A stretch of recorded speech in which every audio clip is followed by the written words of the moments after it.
नमस्कार, times of Swaraj में आप सबों का स्वागत है और मैं हूं संतोष सिंह।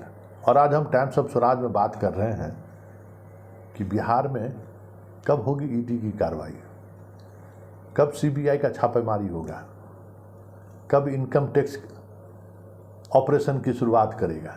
जी हाँ, इन दिनों ये खबर लुटियन जोन में ही नहीं, बिहार के चौक चौराहे पर भी हो रही है कि भाई बहुत जल्द जो है ईडी की बड़ी कार्रवाई होने वाली है।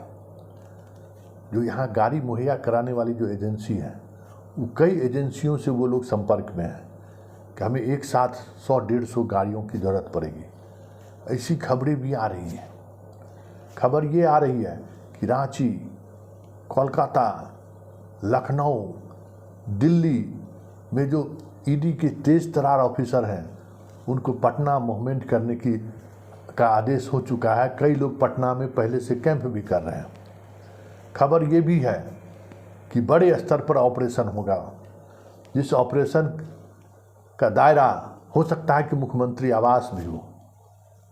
इस तरह की खूब चर्चा है, लेकिन अभी तक कुछ हो नहीं रहा है। संजय मिश्रा के एक्सटेंशन के बारे में भी ये खबर चलाई गई कि ऑपरेशन बिहार अभी बाकी है, इसलिए संजय मिश्रा जरूरी है। संजय मिश्रा को सितंबर तक इसलिए रखा गया है कि वो ऑपरेशन बिहार को एक तार्किक परिणति तक पहुंचा दे। इस स्तर पर गॉसिप हो रहा है, तो फिर कार्रवाई क्यों नहीं हो रही है?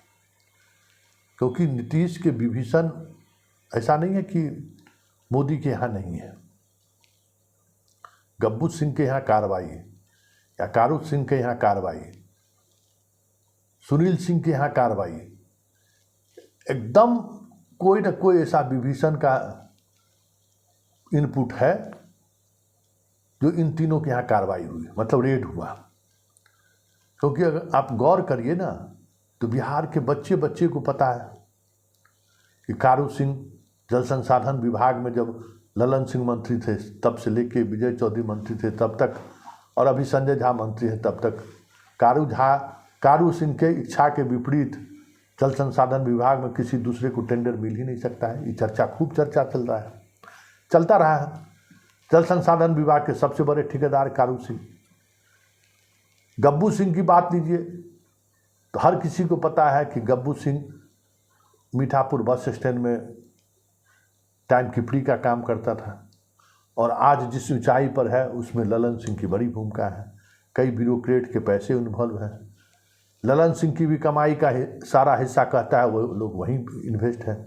चर्चा जो है, चर्चा में तो स्वाभाविक है, और उसी चर्चा पर इन दोनों के यहाँ छापेमारी भी हुई है। सुनील सिंह के बारे में भी चर्चा यही है कि जितना माल लालू यादव का जितना माल है सब सुनील सिंह के यहाँ जमा है। तो जो चर्चा में है, जो पब्लिक डोमेन में जो चीज़ें हैं, जो लोग हर कोई चर्चा करते हैं, ऐसे चर्चा में जिन लोगों का नाम शामिल है, ईडी उनके यहाँ या इनकम टैक्स का छापामारी या सीबीआई छापामारी तो कर चुकी है। कोई भी ऐसा नाम नहीं है जिसके बारे में लोग यहाँ चर्चा नहीं करते हो। दोनों कटिहार और मधुबनी वाला जो राज्यसभा सदस्य है, सबको पता है कि पैसा कहाँ से लाता है, पैसा लेके सांसद बनाया है, खूब चर्चा है। राजद का ये लोग फिनांसर है। तो ऐसा नाम जिसके बारे में सरेआम चर्चा है, उसके यहाँ ईडी और सीबीआई छापेमारी कर चुका है। तो फिर आगे की कार्रवाई में बढ़ क्यों नहीं रहा है? कहा तो ये भी गया कि हजार करोड़ का गलत तरीके का इन्वेस्टमेंट पाया गया है। कार्रवाई तो अभी तक नहीं हुई है। तो फिर ईडी और सीबीआई यहाँ कर क्या रही है? क्योंकि सिर्फ विभीषण यही नहीं है। बात अगर करिए तो मोदी जी के यहाँ 4 जो रिटायर्ड अधिकारी हैं जिनको एक्सटेंशन बार बार दिया जा रहा है, उसमें एक तो आप अरुण मिश्रा को जान रहे हैं, उसके अलावा जो कौन कौन है उसमें 2 बिहार एक कैडर के हैं। राजीव गोवा जानते हैं ना, दरभंगा में डीएम रह चुके हैं। आपको क्या कहते हैं, मुजफ्फरपुर डीएम रह चुके हैं। उसके अलावा एक और नाम है अमित खर्रे, मियाँ बीवी दोनों यहाँ डीएम थे, हर कोई जानता है। वो प्रधानमंत्री के नाक के बाल हैं ये दोनों। और अतीश चंद्रा हाल में गए हैं, अतीश चंद्रा भी पीएमओ में ही है। आरसीपी हैं ही, तो चार चार बिहार के जानने वाले अधिकारी जो प्रधानमंत्री के नाक के बाल हैं, हम आरसीपी को भी हम अधिकारी मानते हैं, नाक के बाल हैं, फिर भी कुछ नहीं हो रहा है। चिंता का यही विषय है कि इतना बड़ा फौज लगने के बावजूद भी नीतीश तक क्यों नहीं पहुंच पा रही है जांच टीम। कुछ तो बात होगा, क्योंकि भाई ममता बनर्जी हो, टीम इंडिया की अगर हम बात करें, ममता बनर्जी पर भी वही खेल चल ही रहा है। मायावती इस कारण से परहेज कर ही रही है, कांग्रेस से खेल चल ही रहा है, स्टालिन जब से सक्रिय हुए स्टालिन पर चल ही रहा है, महाराष्ट्र में शरद पवार पर चल ही रहा है, उद्धव ठाकरे पर चल ही रहा है। जो भ्रष्टाचार के खिलाफ जिस पार्टी का गठन हुआ, आप उसके नेता एगो जेल में, दूगो जेल में थे, एगो बेल पर निकले हैं, एगो तीसरा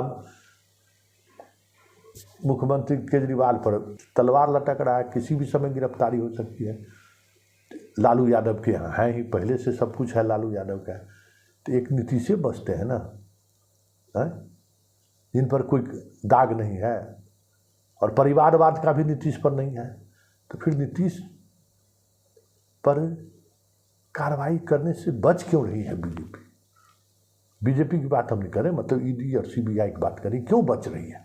कुछ तो बात रही, क्योंकि सबके यहाँ आप छापेमारी कर दिए, लेकिन नीतीश कुमार के यहाँ क्यों बचना चाह रहे हैं, जबकि आपके पास इनपुट देने वाले लोग हैं।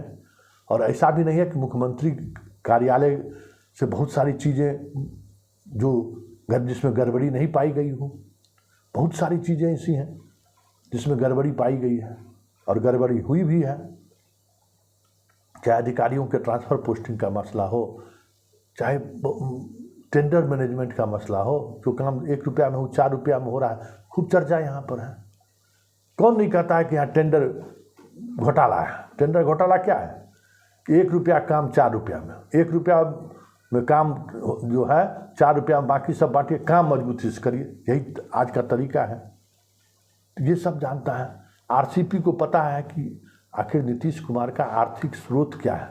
आरसीपी से बेहतर कौन जान सकता है कहाँ से बूथ मैनेजमेंट के लिए खर्चा आता होगा, कहाँ से हेलीकॉप्टर का खर्चा आता है, मुख्यमंत्री के आसपास के लोगों का आर्थिक स्रोत क्या है, क्या हर कुछ पता होगा आज आरसीपी के पास, कैसे पार्टी चलती है, सब कुछ पता होगा।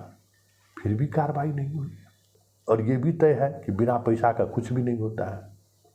हर चुनाव में कहीं न कहीं से उनको मदद मिलता ही मिलता होगा।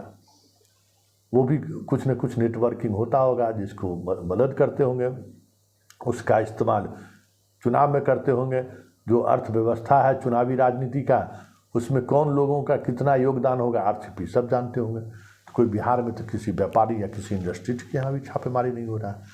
2 व्यक्ति को छोड़ दीजिए तो क्या ये माना जाए कि 2024 को लेकर मोदी का प्लान भी काम कर रहा है।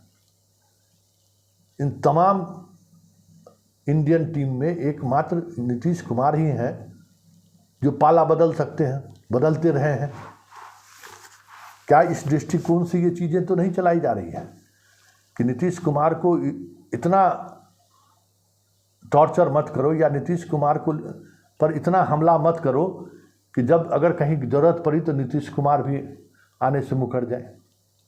इस तरह का भी सवाल हो रहा है। इसलिए ईडी सीबीआई यहाँ कैंप करने के बावजूद भी विजय चौधरी और ललन सिंह से पूछताछ नहीं कर रहा है। कई तरह की चर्चाएं चल रही हैं। अब उस चर्चा में कितना दम है आप बेहतर समझ सकते हैं, लेकिन इतना तय है कि नीतीश कुमार की घेराबंदी को लेकर नीतीश कुमार के आसपास विभीषणों की संख्या कम नहीं है, पर्याप्त संख्या में विभीषण है। जो लंका में आग लगे, आग कैसे लगे इसकी सटीक जानकारी वो दे सकता है। कौन सा दरवाज़ा कमज़ोर है जिसको तोड़कर अंदर घुसा जा सकता है, कौन सा व्यक्ति कमज़ोर है जिसका नस दबाने से राजा की बोलती बंद हो जाएगी। ये सारी जानकारी होने के बावजूद भी अगर ईडी सीबीआई और इनकम टैक्स खामोश है तो कुछ बात है।